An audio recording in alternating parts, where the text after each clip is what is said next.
শ্রেয়া মমতা ব্যানার্জি না অভিষেক ব্যানার্জি? মমতা ব্যানার্জি তৃণমূল কংগ্রেসের chief minister, আমার চিফ মিনিস্টার। আপনি যদি বলেন যে আমার হৃদয়ের মানুষ, অভিষেক ব্যানার্জি। বিধানসভা নির্বাচনের ফল গোটা রাজ্য জুড়ে কি হতে চলেছে? তৃণমূল জিতছে হই হই করে। সাধন পান্ডে এখনো কতটা মানিকতলায় উপস্থিত? একটা মানুষ চলে গেলে সে তো চলে গেল, তার চলে যাওয়ার সঙ্গে যে ফ্ল্যাশব্যাকটা, মানে যে রিকল ভ্যালুটা আছে, সেই রিকল ভ্যালুটা প্রচন্ড। এটা ভুললে চলবে না যে সিপিএম গভর্নমেন্টের টাইমে উনি কিন্তু বাই ইলেকশনে জেতা নেতা। কখনো এটা মনে হয়নি যে ছোটবেলায় যে বাবা রাজনীতি করে, সারাদিন ব্যস্ত, এত লোক আসছে, আমি বাবাকে পাচ্ছি না সময় মতো? আমার বাবা চলে গেলেন, আমার একটা ফেসবুক পোস্টে ছিল যে আমার মনে হতো যে আমার বাবা না থাকলে, সরি কাট কাট কাট, আমার বাবা মনে হতো, এক সেকেন্ড।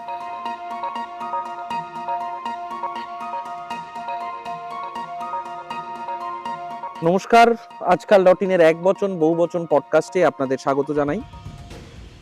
ভোট তো এসে গেছে, ভোটের খুব উত্তাপ চারিদিকে ছড়িয়ে পড়েছে। ফলে নির্বাচন এবং নির্বাচন কেন্দ্রিক নির্বাচনের সঙ্গে জড়িয়ে থাকা মানুষরা আমাদের এই এক বচন বহু বচনের অতিথি হয়ে আসছেন।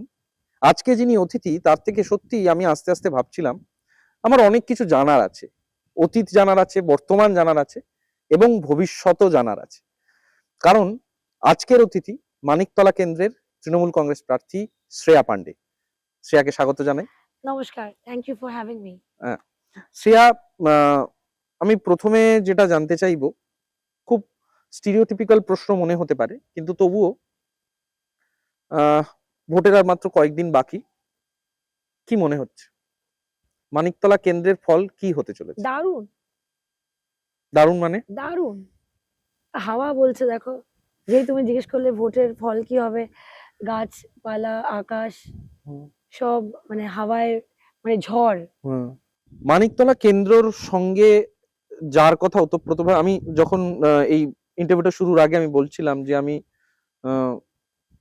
যখন যাতায়াত করি ওই রাস্তায় উল্টোডাঙ্গা থেকে শ্যামবাজারের দিকে যাওয়ার সময়, তখন ওই হোর্ডিংটা আমার নজরে পড়ে, তুমি রবে সরবে। আমার বাবার হোর্ডিং, হ্যাঁ, একটা হাসি মুখে হ্যাঁ, ছবি। এই হোর্ডিংটা কি মানে এই হোর্ডিংটা তো রয়ে গেছে, অনেক দিন ধরে রয়ে গেছে এবং রয়ে যাচ্ছেও। সাধন পান্ডে এখনো কতটা মানিকতলায় উপস্থিত? পুরোটাই উপস্থিত, পুরোটাই উপস্থিত। অনুপস্থিতি মানে ফিজিক্যাল অনুপস্থিতি, কিন্তু কাজের মাধ্যমে তো উনি উপস্থিত। কিছু মুছে যাওয়া দেয়ালে, কারোর যেখানে এখন লোকে স্টিকার লাগাতে যায়, সেখানে 4 পেরিয়ে 5, 5 পেরিয়ে 6, 6 পেরিয়ে 7, 8 পেরিয়ে 9, এরকম অনেক বাড়ি আছে। আপনি যদি গোয়াবাগান অঞ্চলে বা পুরনো বটতলায় যান, তাহলে যখন ডোর টু ডোর যদি আমি কখনো যাই, আপনি আমার সঙ্গে যাবেন, জানেন তো স্টিকারটা কখন কেউ তুলে ফেলে না বা খুঁটে দেয় না, যখন সে স্টিকারটা রাখতে চায়, যখন সে তার হৃদয়ের কোণে মানুষটাকে রেখে দিতে চায়, এবং সে ওয়েট করে যে পরের বার সাধনদা আসলে এটা দেখাবো যে দেখো স্টিকারটা কিন্তু রয়ে গেছে। এটা ভুললে চলবে না যে সিপিএম গভর্নমেন্টের টাইমে উনি কিন্তু বাই ইলেকশনে জেতা নেতা, এবং সাধন পান্ডে তার প্রথম 6টি নির্বাচন, 9টি নয়, 6টি নির্বাচন থেকে সে সাধন পান্ডে তৈরি হয়। 3টে নির্বাচনে তিনি তৃণমূল কংগ্রেসের সঙ্গে এসেছেন, মন্ত্রী হয়েছেন, ক্ষমতায় এসেছেন। কিন্তু আমার বেশিরভাগ বেড়ে ওঠার জীবনটা আমি ওনাকে মানে বিরোধী দলের প্রার্থী হিসেবে দেখেছিলাম। তো সেইটা একটু জানতে চাইবো যে মানে আমার খুব ইন্টারেস্টিং লাগে, অনেকেই জানতে চায় সেই সময় রাজনীতিটা আর এই সময় রাজনীতিটা অনেকটা পাল্টেছে।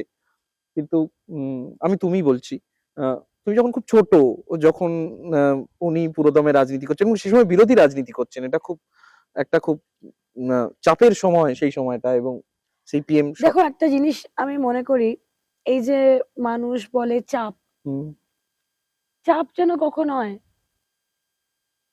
এই আমি না এই কাজটা করিনি, খুব চাপ হয়ে গেল, আমি দেরি করে এসেছি, আমার খুব চাপ, আমি এটা পারছি না, কি করে বসকে বলবো, খুব চাপ। হুম, চাপ, যখন তুমি কাজটা ফাঁকি দিয়েছো, হুম, তুমি কাজটা করতে পারছো না, হুম, তুমি কোথাও একটা ফেল করছো, হুম, তোমার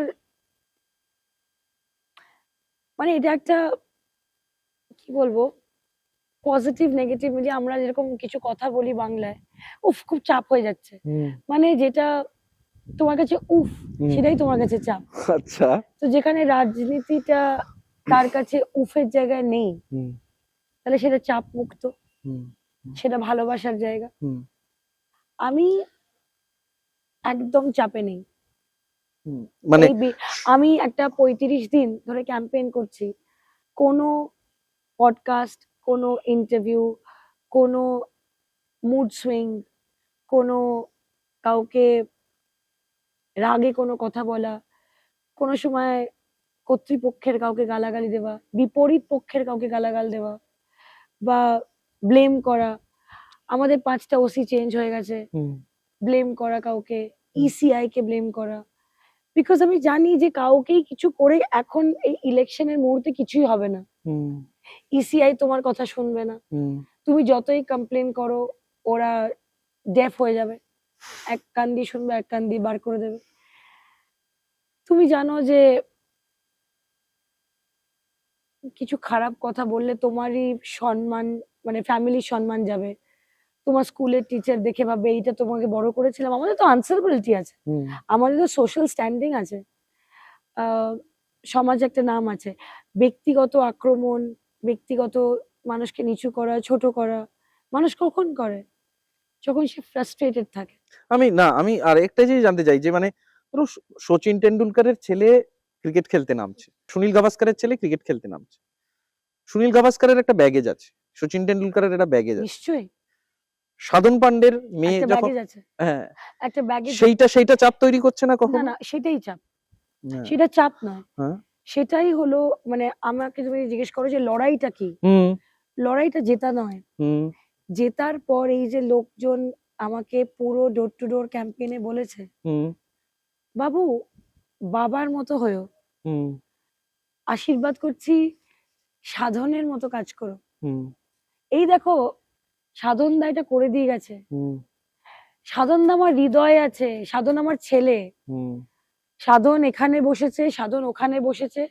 তুমি তো আজকে লাক্স প্রোগ্রাম করছো, হুম, সাধন সেন মহাশয়ের সামনে আমি ক্লাস 10-এ পাশ করেছিলাম, আমাকে এই ঘড়িটা দিয়ে গেছে। সাধন শাড়ি দিয়েছে, সাধন সাধন এসে রান্না খেয়ে গেছে, সাধন রান্নাঘরে ঢুকে হাঁড়িটা তুলে ভাজাভুজি খেয়ে নিয়েছে। সাধন আমার বাড়িতে শুধু মিষ্টি খেতে আসতো, কারণ সত্যি সেটা খেতে দিত না। সাধন এই রকে বসেছে, যখন সাধনের ডায়ালিসিস হয়েছে, সাধন এখানে বসেছিল। সাধনকে একটু বাঁচলে কি ভালো হতো বল, একদমই কথা ছাড়া চলে গেল। সাধন আমার মেয়েকে পড়াশোনা করিয়েছে, আমার বিয়েতে এসেছে, আমি সাধনের বিয়ে খেয়েছি, সাধন আমার সাধন কাকা আমার নাম রেখেছে, আমার বাবা সাধন কাকার বুথ কর্মী, আর দেখো দিদি ভাই আমি তোমার বুথ কর্মী।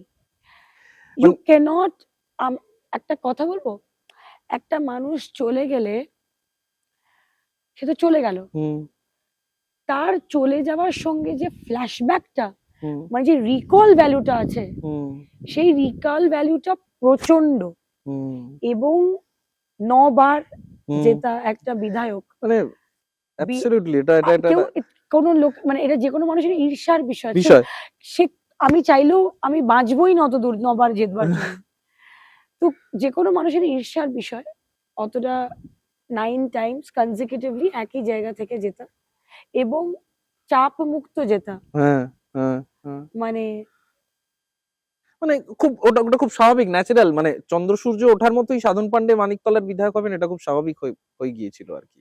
আমি আপনাকে বলছি কেন, আমি না সবসময় ভাবতাম যে আমার যখন নাম হয়তো অ্যানাউন্স হবে, আমি খুব স্ট্রেসে ভুগবো, হুম, খুব চাপ হবে, হুম, সারাক্ষণ স্ট্রেস থাকবো, হুম, এটা ভাববো ওটা ভাববো। হুম, দারুণ ঘুমাচ্ছি, সারাদিন পরিশ্রম করছি, হ্যাঁ, দারুণ ঘুমাচ্ছি, আমি 5 ঘন্টা ঘুমাচ্ছি, হুম যখন উঠছি একদম সেই 5 ঘন্টা ঘুমাতে ঘুমাতে কালকের প্রচার নিয়ে ভাবছি, বিন্দু মাত্র স্ট্রেস নেই।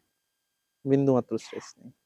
আমি একটা কথা বলছি, এটার আবার রিকল ভ্যালু আছে। হুম আমার বাবাকে বলেছিলাম যে 2021-এ তোমার কিছু মনে হচ্ছে না বাপি, সবাই এরকম বলছে, সবাই কোনো একটা কিছু নিউজ চ্যানেল বলছিল যে উত্তর কলকাতায় 2টো সিটে নাকি খুব চাপ, হুম একটা জোড়াসাঁকো আর একটা বলবার সাহস পাচ্ছিল না, হুম সব চ্যানেল। হুম আর আহ, তো এরকম একটা একটা পরিস্থিতি চলছিল। বললো কেন, ঠিক আছে বললো কেন, আমি বললাম, এই যে বিরোধী, আমার তো কোনো বিরোধী নেই। আমি এই 6 বছর রাজনীতি করে বুঝেছি যে তিনি কেন বলেছেন তার কোনো বিরোধী নেই। হুম যখন তুমি কারুর আত্মীয় হয়ে যাও, হুম আত্মার আত্মীয় একটা খুব ড্রামাটিক হুম টার্ম, হুম যেটা মাইকে ধরে মানুষ বলে আপনি আমার আমার আত্মার আত্মীয়। হুম যখন কারুর বাড়িতে কেউ যায় আর সে যখন তোমাকে ডাবের জলটা খাওয়াতে খাওয়াতে বলে তুই যেখানে বসেছিস সেখানে সাধন বসেছিল, তো সে আমাকে একটা ক্যান্ডিডেট ভাবছেই না। হুম এটাই তো ভুল, লোকে ভাবছে আমাকে লোকে ক্যান্ডিডেট ভাবছে না, হুম আমাকে লোকে মেয়ে ভাবছে, হুম ভাইজি ভাবছে, হুম আমায় তারা ভালোবাসে, হুম নাম জপ করে দেয়, হুম দুগ্গা দুগ্গা বলে, হুম পায়েস খাইয়ে দেয়, হুম মাথার দুব্ব দেয়, হুম ঠনঠনে কালীবাড়ি থেকে এসে বিপত্তারিণী তাগাটা পরিয়ে দেয়। আমি ক্যান্ডিডেট হয়েছি বলে তারা নীল ষষ্ঠীর পুজোতে আমার নামে গিয়ে জল দেয়। আমি বোঝাতে পারবো না যে আপনি সচিন তেন্ডুলকারের ছেলের কথা বললেন, দেখো skill, politics is not skill, hmm skill but different.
তো আমার বাবা এই 2021 সালে আমরা যেখানে এখন you are bossy, very honest, হ্যাঁ ইউ আর ভেরি অনেস্ট কেন বলছো, in interview, why, I But- can feel. but aren't you supposed to be extremely honest in life? Absolutely. দেখো আমি একটা পাবলিক লাইফ চুজ করেছি, হুম তোমার কাজ আমাকে প্রশ্ন করা, হুম আমার কাজ হলো তোমাকে উত্তর দেওয়া। হুম আমার কাজ উত্তর দেওয়া আর আমার ইচ্ছে উত্তর দেওয়া। হুম আমি পাস বলতে শিখিনি। হুম আমি যখন ছোটবেলায় খেলতাম তখন যদি কোনো আনসার জানতাম না, হুম আমি খুব চেষ্টা করতাম, আশেপাশে চেষ্টা করবার পর আশেপাশে উত্তর দিতাম, হুম কিন্তু পাস বলতাম না। Hmm pass is losing an opportunity, hmm I don't like to lose an opportunity.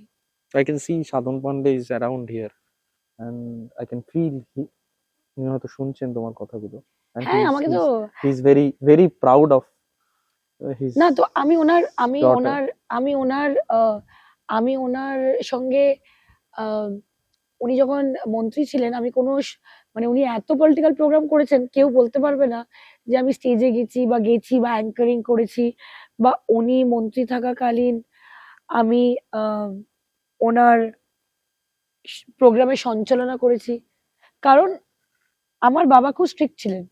Hmm, politically আমাদের ফ্যামিলিতে একজনই কথা বলতে পারে, আর বাদ বাকি লোক যদি ওপিনিয়ন দিতে চায় হুম, তাহলে তাদের জিজ্ঞেস করে একটা ওপিনিয়ন দিতে হবে। হুম, কারণ আমি ওপিনিয়ন দেওয়ার কোনো জায়গায় কখনো ছিলাম না। 2021-এ উনি যখন অসুস্থ হয়, তখন উনি যখন হসপিটালে থাকেন, তখন তো ওনার পুরো নির্বাচনটা আমি করেছিলাম। হুম, আমি 2021-এ এক্সটেন্সিভলি ইলেকশনের সময় ইনভলভ এই জন্য ছিলাম। আমি কেন ছিলাম জানেন? যাতে আমার বাবার কোভিড না হয়ে যায়। তা আমি যদি ডোর টু ডোর না যাই, তাহলে উনি ডোর টু ডোর যাবেন, আর যেহেতু উনি কিডনি ট্রান্সপ্লান্ট পেশেন্ট, তাহলে ওনার খুব শরীরের অসুস্থ হবেন। হুম, তার জন্য আমি ডোর টু ডোর যাওয়া শুরু করি। তার আগে এমনি হুম। যেতাম, অতটা ভাবতাম না। মানে ভেবে চিন্তে পলিটিক্স 2020 সালের ডিসেম্বর থেকে করি। সামাও আমার এতক্ষণ কথা বলতে বলতে মনে হলো শ্রেয়ার সঙ্গে যে পেশাগত কারণে অনেক মানুষের ইন্টারভিউ করতে হয়, অনেক মানুষের সঙ্গে কথা বলতে হয়। আহ, আজকে আমি যে মুহূর্তে এখানে বসে এই খোলা আকাশের নিচে হাওয়া দিচ্ছে এই জায়গাটায় বসে যখন শ্রেয়ার কাছ থেকে সাধন পান্ডের কথা শুনছি, আমার পেশাগত যে সাংবাদিকতার জীবন এবং এই সামগ্রিক এটার মধ্যেও যে মুখগুলো ক্যামেরার সামনে দেখি, তার পিছনেও যে নানা রকম ইমোশনস, খুব পার্সোনাল ইমোশনস, এবং এই বাবা এবং মেয়ের সম্পর্ক এবং তার মধ্যে জুড়ে থাকা রাজনীতি, এটা একটা আশ্চর্য উপন্যাসের মতো।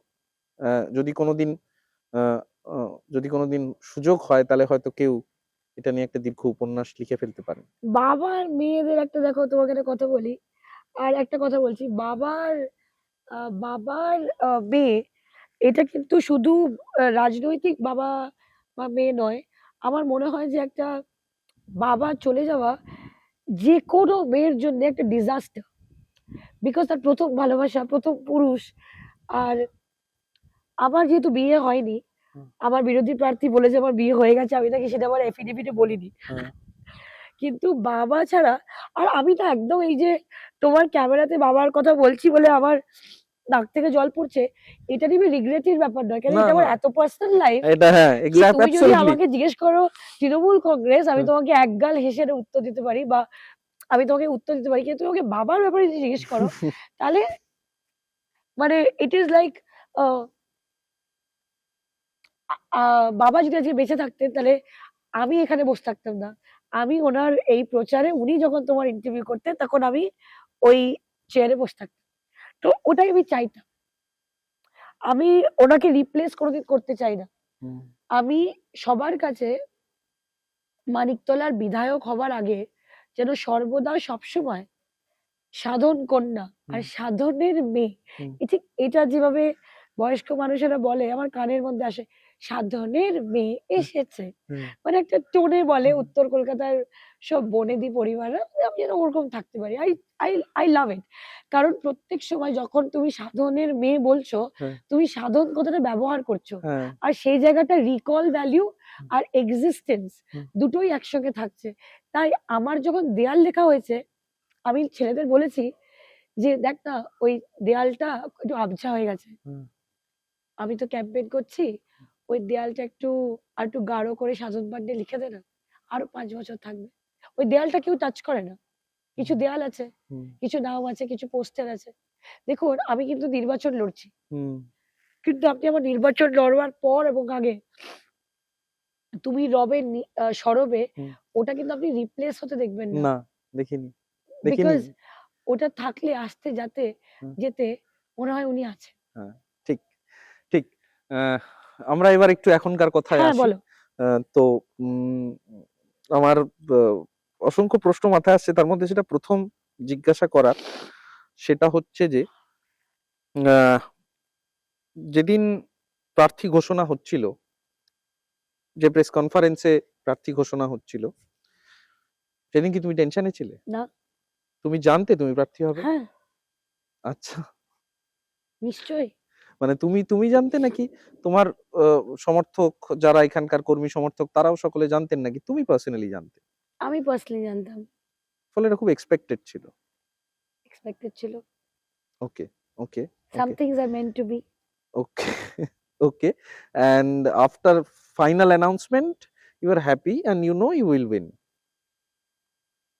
নো, মানে I would have won in any which ways, because আমি প্রার্থী যদি না হয়, আমার মা যদি হুম। এমএলএ হতো তাহলেও আমরা জিততাম, আমি হলেও জিততাম। হুম। মানে জেতাটা নিজের বাড়ি, নিজের গড়ে, নিজের বাড়িতে দাঁড়িয়ে হুম। কেউ পাশের জন্য জেতে না, হুম। মানে পাশের জন্য, পাস মার্কসটার জন্য সে লড়াই করে না, হুম। সে ফার্স্ট গার্ল হওয়ার জন্য লড়াইটা করে।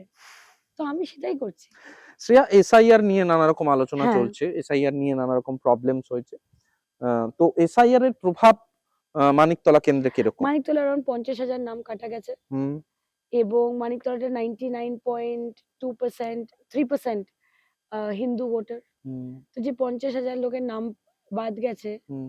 তারা হিন্দু ভোটার, তারা মেয়ে। স্পেশালি দেখবেন যাদের নাম কাটা গেছে, হুম। মহিলাদের নাম কাটা গেছে, হুম।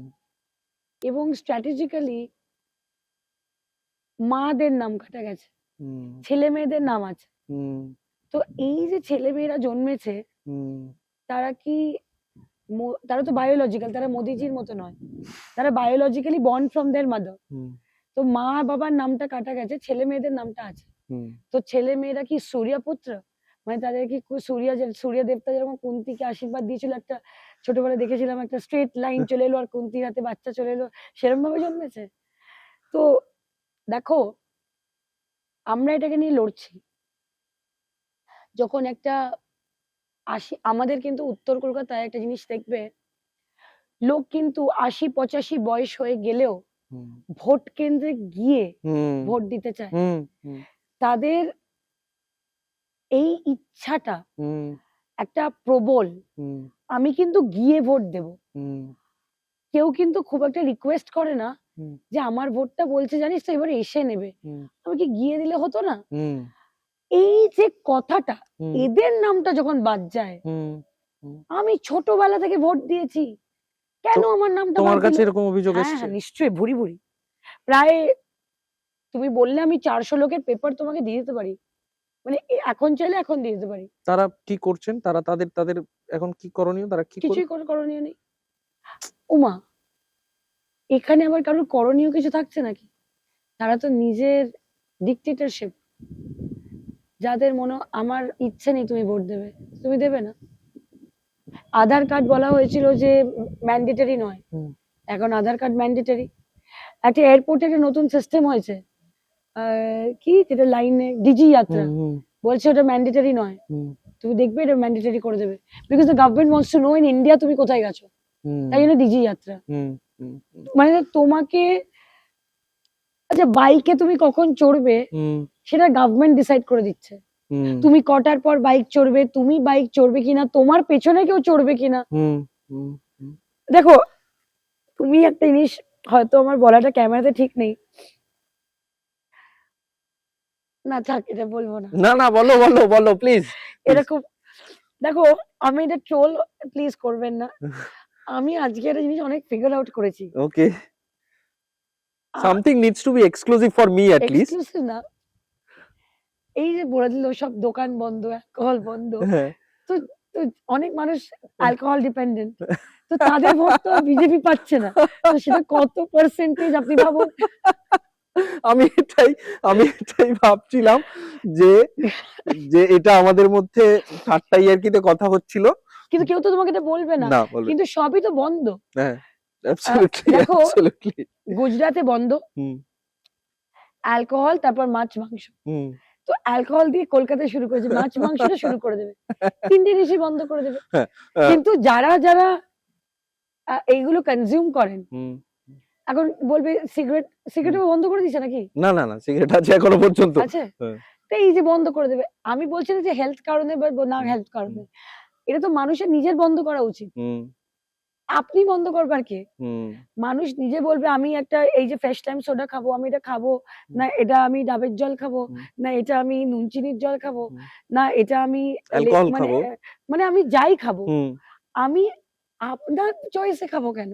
আমি আমার চয়েসে খাবো। আমি আমার চয়েসে, আমার যখন যেটা খেতে ইচ্ছে করবে খাবো, হুম। যেটা পড়তে ইচ্ছে হবে পড়বো।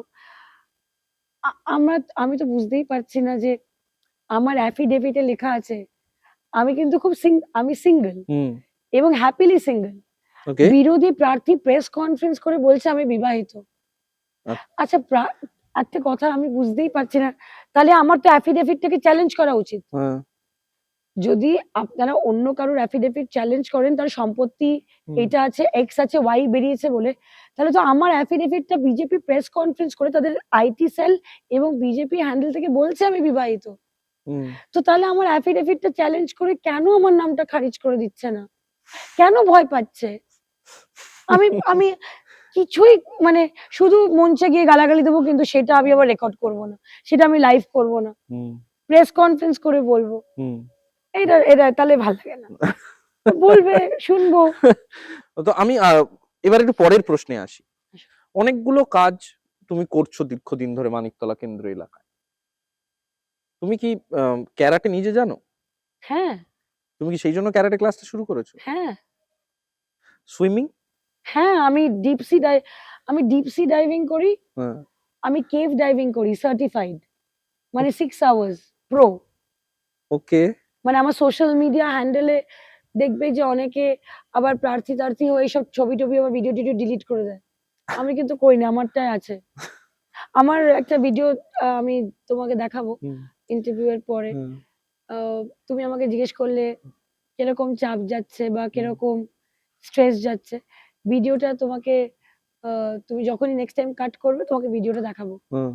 ভিডিওটা হলো আমি ডিপ সি ডাইভিং করছি, সামনে থেকে একটা শার্ক আসছে। তো শার্ক আসলে জলের তলার রুলটা কি?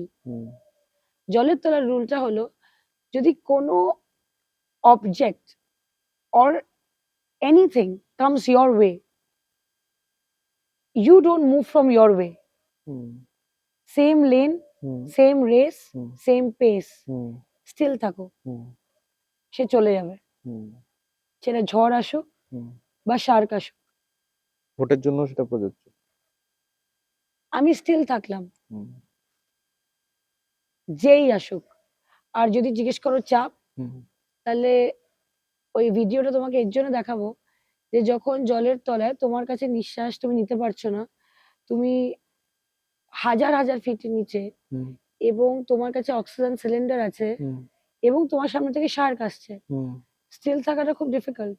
কিন্তু সেই সময় তুমি স্টিল থাকছো আর শার্ক তোমার ঠিক কানের পাশ দিয়ে বেরিয়ে চলে যাচ্ছে। আর show you the video, it's on my social media also. চলে যাচ্ছে। তো আমি সেখানে একটা খুব সুন্দর ক্যাপশন দিয়েছিলাম যে please always remember that I faced a shark. তো না, যে প্রশ্নটা করছিলাম যে তুমি অনেকগুলো কাজ এতদিন ধরে করেছো এই এলাকায় এবং টানা কাজ করে চলেছো। মানিকতলা নিয়ে তোমার পরিকল্পনা কি? এর পরে ভোটে জেতার পরে কি পরিকল্পনা? দেখো, আমি একটা ডেভেলপড মানিকতলা করতে চাই, নতুন কিছু চিন্তাধারা দিয়ে।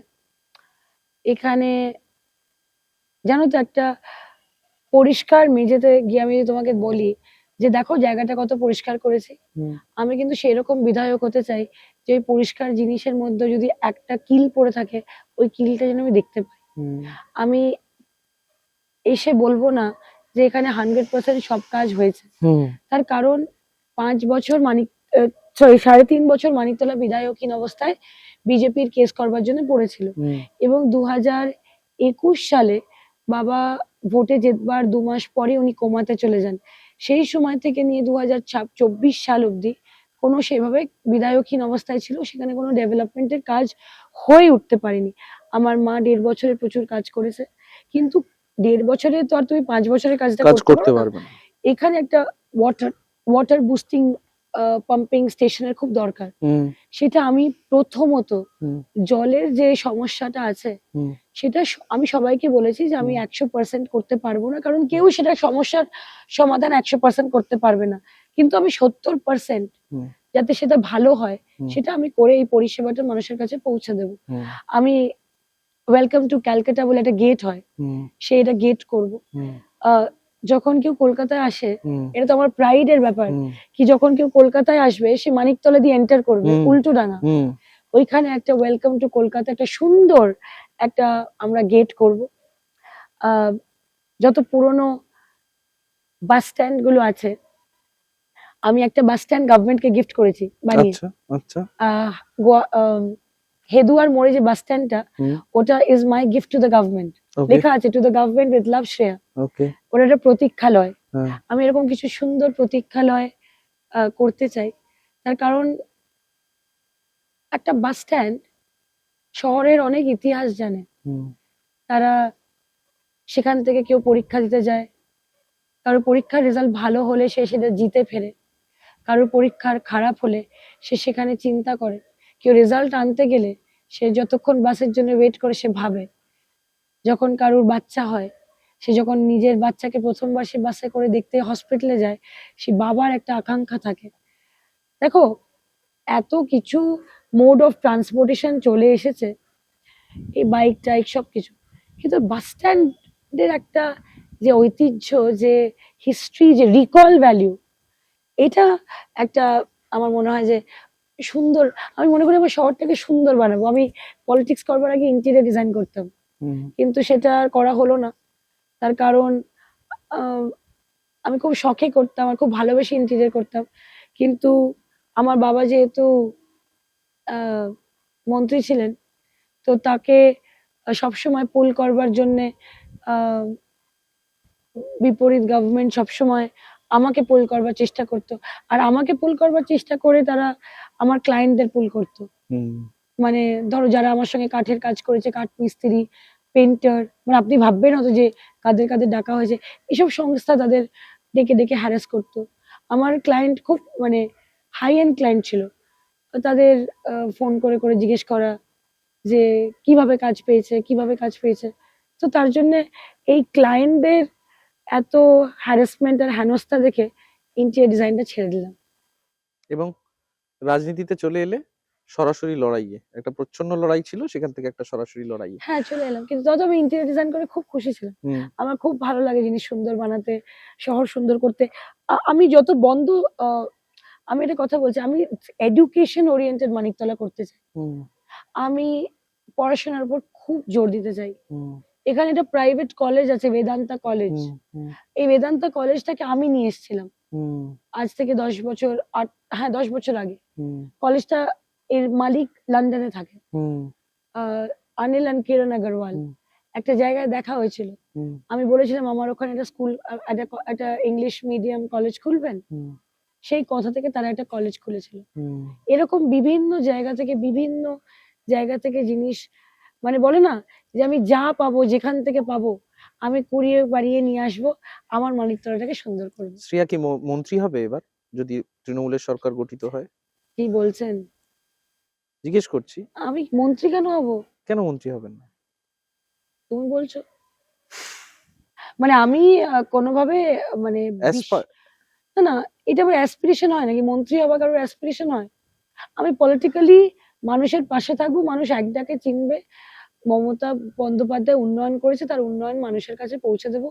অভিষেক বন্দ্যোপাধ্যায় বরাবরই আমার খুব প্রিয়, এবং সে যেভাবে আমাকে ইন্সপায়ার করে। কোনো পদ, মানে আমি সবার মনের মানুষ হব।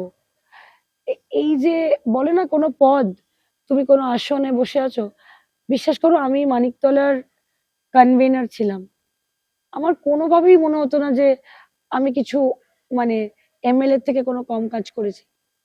আমি এখনো মানিকতলার প্রার্থী, আমি জায়গায় জায়গায় ঘুরছি, এমন কোনো গলি, আপনার চ্যানেলে বলছি, কোনো গলি, কোনো জায়গা, কোনো গুপচি, কোনো হাই রাইজ, কোনো জায়গা এমন নেই যেখানে আমি আগে যাইনি, ওকে।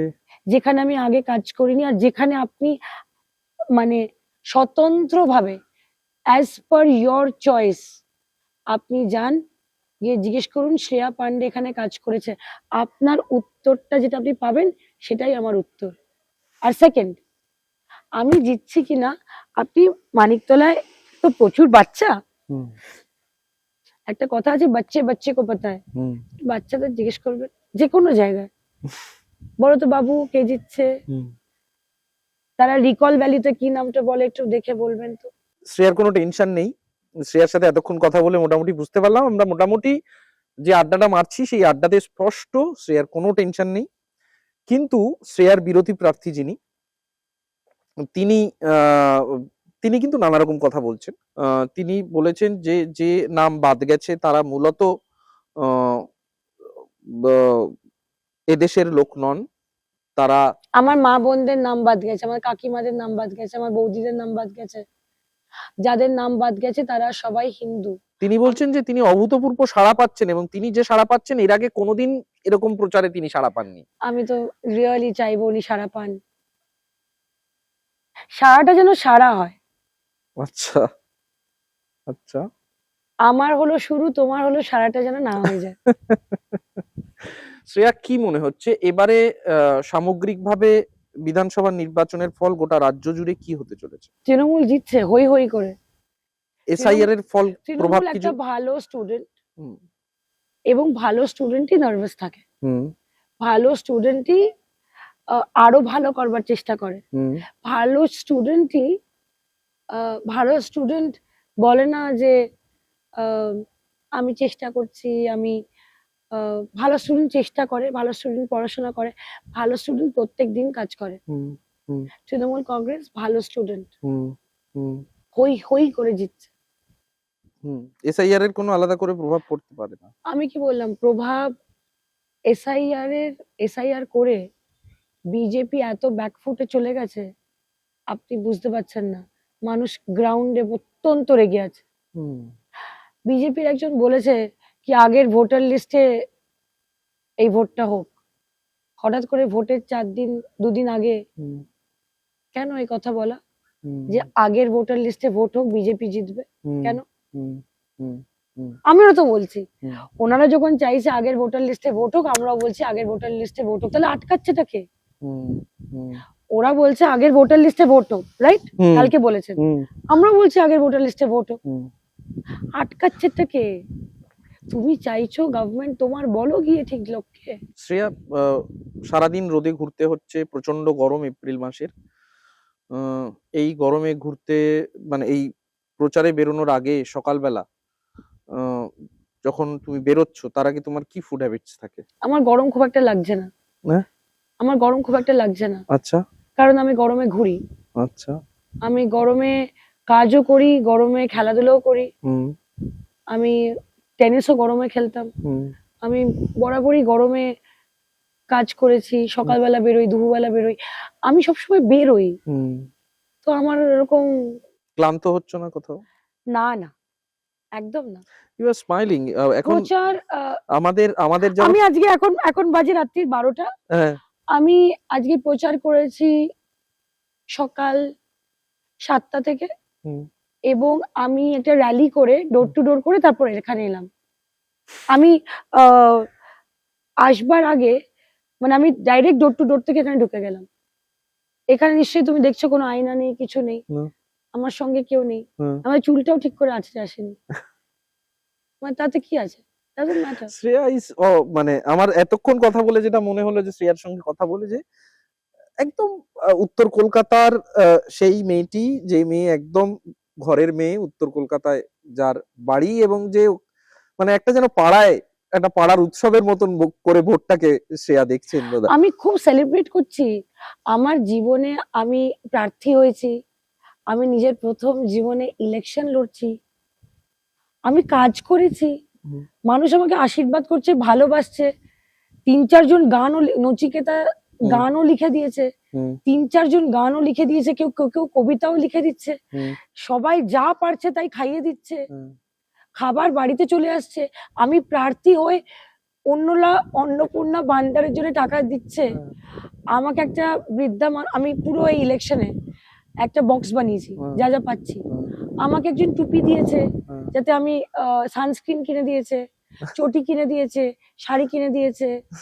আহ আহ, আমার প্রচার করবার সময় পুতুল দিয়েছে, হুম, বড় বড় যে হাতি বাগানের যে ওই বড় বড় যে হুম, পুতুলগুলো হয় হাটে হয়, হুম, সেই 11 নম্বর ওয়ার্ডে যখন করছিলাম ক্যাম্পেইন, দেখবেন আমার হুম। ভিডিওতে আছে, আমার আমার সাইজের পুতুল কিনে দিয়েছে, বেলুন, বাচ্চারা বেলুন দিয়েছে, চকলেট তো প্রতিদিন দিচ্ছে। আর শ্রেয়া, এত কিছু দিচ্ছে, হুম, এত আশীর্বাদ দিচ্ছে, আমি যদি স্ট্রেসড হই হুম। তাহলে আমি তাদের ছোট করছি না, এটা আমি করতে পারবো না। শ্রেয়া মমতা ব্যানার্জি না অভিষেক ব্যানার্জি? মমতা ব্যানার্জি তৃণমূল কংগ্রেসের চিফ মিনিস্টার, আমার chief minister. Mamata Banerjee is chief minister. আপনি যদি বলেন যে আমার হৃদয়ের মানুষ, অভিষেক ব্যানার্জি। তোমাকে কি অভিষেক ব্যানার্জি একটু গাইড করছেন, টিপস দিচ্ছেন? অভিষেক ব্যানার্জি বরাবরই আমাকে গাইড করেন, হুম বরাবরই আমাকে গাইড করেন হুম এবং বরাবরই আমায় এনকারেজ করেন। আমায় আমার আমার জন্য খুব ম্যাজিক্যাল, খুব ম্যাজিক্যাল। ম্যাজিক্যাল আমার জন্য খুব ম্যাজিক্যাল।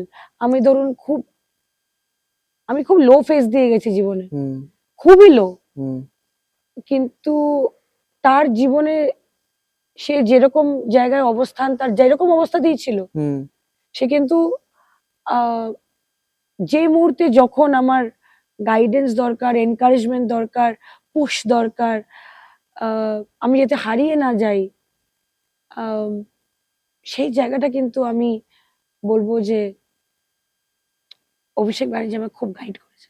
মানে নন মানে for me Abhishek Banerjee is at a non-negotiable place always in my life. মানে লাইফ গাইড। আমি মমতা বন্দ্যোপাধ্যায়কে সম্মান করি। উনি আমার চিফ মিনিস্টার, আমার মায়ের অত্যন্ত কাছের বন্ধু। আমার বাবাকে উনি ভাইফোঁটা দিতেন। আমি ওনাকে খুব ছোট্টবেলা থেকে দেখেছি। ছোট্টবেলায় ওনার আহ, বাড়িতে, দিল্লির বাড়িতে আমাকে রেখে যাওয়া হতো। আচ্ছা। তখন ওনার একটা কালো ফোন ছিল, হ্যাঁ, তো তখন নতুন ফোন এসছে, হ্যাঁ, তো আমি ওখান থেকে এসটিডি করতাম আমার বন্ধুদের এখানে, ওনার একটা কালো ফোন থেকে, আচ্ছা। ওনার বাড়ি থেকে। আমি যখন প্রথম সিনেমা করতে চাই, আমার বাবা অ্যালাউ করে না। হুম, উনি আমার বাবাকে বলেন, সাধনদা যখন মেয়ে একটু সিনেমা করতে চাইছে তখন কি আপনার অসুবিধাটা কি? তো আমার এই প্রচারেও উনি আমাকে শাড়ি পাঠিয়েছেন হুম, এবং দেখুন, Mamata Bandyopadhyay is one of the finest brains we have in our country. Political brains, selfless, fighter, tigress. Mamata Banerjee আমার দেশে, মমতা ব্যানার্জি ইজ ইরিপ্লেসেবল। আমি এবার শেষ প্রশ্ন করব শ্রেয়াকে। অনেকটা রাত হয়ে গেছে, আমি অনেকক্ষণ বিরক্ত করলাম তোমায়, না না, কিন্তু আমি তো আরো 3টে এপিসোড শুট করতে পারি। হ্যাঁ ঠিক, আমার তোমার এনার্জি লেভেল দেখে এখনো তাই মনে হচ্ছে যে তুমি আরো 3টে এপিসোড শুট কিন্তু করতে 12টা বেজে গেছে, না তো আমি প্রচারে চলে যেতাম। তো হাতে আর কয়েকটা দিন সময়, 4 তারিখে ফল বোঝা যাবে, কিন্তু এখন অবধি তুমি যেটা আমায় বললে, তুমি কনফিডেন্ট, তুমি জিতবে, তোমাকে শুভেচ্ছা এখন থেকেই জানিয়ে গেলাম। Thank you. কিন্তু কোথাও গিয়ে শেষ যে বিষয়টা বলতে ইচ্ছে করে বা তোমাকে জিজ্ঞাসা করতে ইচ্ছে করে, যে মানিকতলার মানুষকে যদি তোমায় কোনো বার্তা দিতে হয় এক কথায় বা দুটো বাক্যে এই ভোটের ঠিক প্রাক্কালে, তুমি কি বলবে? আপনি আমায় বিশ্বাস করুন, আমি সাধনদা হয়ে উঠতে পারবো না, কিন্তু সাধনদার ছায়া এই পথে কোথাও না কোথাও আপনি আমার মধ্যে খুঁজে পাবেন। আমি কাজ করব, আমি কাজ করতে চাই। আমাকে স্কুলে বলতো তুমকো কাম কা বহুত কিড়া হ্যায়।